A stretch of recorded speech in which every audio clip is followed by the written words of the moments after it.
ازيكم عاملين ايه؟ النهارده هتكلم عن الامباثي فاتيج او الارهاق اللي جاي من التعاطف او الارهاق اللي ناتج عن التعاطف. الارهاق اللي ناتج عن التعاطف بيجي للناس اللي بتبقى موجودة في مهن مساعدة او الناس اللي عندها طاقة مساعدة كبيرة للي حواليها في العموم، الاصحاب، للمعارف، لاي حد غريب.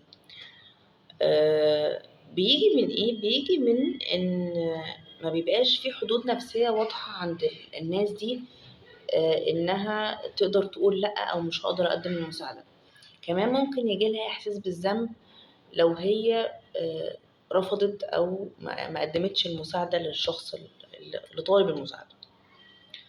كمان بيبقى عندها تقمص عاطفي كبير قوي، بمعنى انها في ناس فعلا بتحس احاسيس الناس اللي قدامها كأن هو ألمها الشخصي. يعني أنا لو حد بيكلمني في موضوع متألم منه، أنا يعني بتعاطف بشكل بلا حدود، لدرجة تقمص إن أنا الإحساس اللي عنده ده أنا دلوقتي حاسس إن هو الألم الشخصي بتاعي.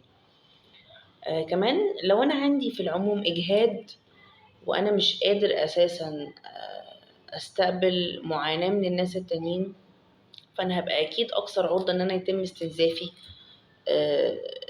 في حالة إن أنا لو قدمت مساعدة لحد محتاج مساعدة. كمان من ضمن الحاجات اللي بتخلي في إرهاق جاي من التعاطف هي إن ما بيبقاش في دعم عكسي كفاية. يعني أنا بحتوي الناس اللي حواليا جدا وبقدم تعاطف كبير وبحل وبحاول أساعد و إنما نيجي للناس، لا، أنا ساعة لما بطلب مش بلاقي احتواء ومساعدة زي اللي أنا بقدمه، فبالتالي ده بيعمل لي إرهاق التعاطف. طيب أنا عندي تيبس المفروض أركز فيها علشان أقدر أتخلص من حاجة زي كده أو أقللها. أول حاجة يبقى عندي حدود واضحة جدا، أنا عارف إمتى هساعد وإمتى مش هقدر أساعد.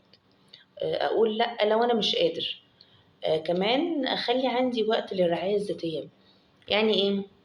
يعني أنا في وقت أنا مخصصه لنفسي، الوقت ده أنا هبسط فيه نفسي وهشيل من عليا شوية مشاعر سلبية علشان أقدر أكمل. كمان أعمل تفريغ عاطفي، سواء كان التفريغ ده بالكتابة أو إن أنا أتكلم مع حد مصدر ثقة. أتمرن إن أنا أتعاطف بشكل واعي، مش أتعاطف بشكل متقمص لمشاعر الآخرين. كمان آخر حاجة هطلب المساعدة النفسية من حد متخصص لو أنا مش قادر أتعامل في الموقف اللي أنا فيه.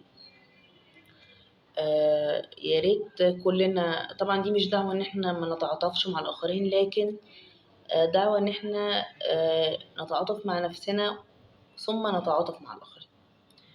أشوفكم على خير وتدوموا بخير يا رب.